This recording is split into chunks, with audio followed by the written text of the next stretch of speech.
بيان عاجل من هيئة الأرصاد بتحذر عن أمطار غزيرة وأجواء باردة في هذه المحافظات وهذه المناطق، ودرجات الحرارة هتنخفض بالقاهرة ل 13 درجة. بيان عاجل من الأرصاد: حالة الطقس غدا في مصر. تتوقع هيئة الأرصاد الجوية هيكون بكرة غدا الأحد 14 ديسمبر الطقس هيكون بارد جدا في الصباح الباكر، ولكنه هيكون معتدل الحرارة نهارا وبارد ليلا في أغلب الأنحاء وأغلب المحافظات.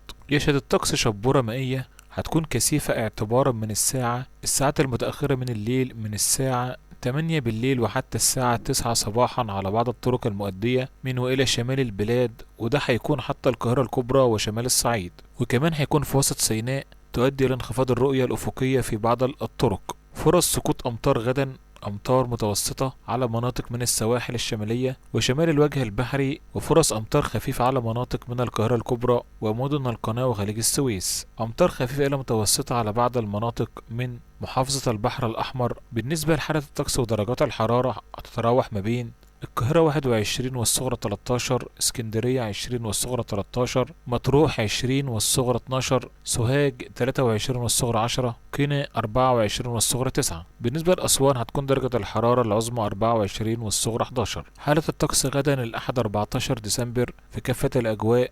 لو عندك أي تعليق اكتبه أسفل الفيديو، ولا تنسوا الاشتراك في القناة وعمل لايك للمزيد من أخبار الطقس أول بأول.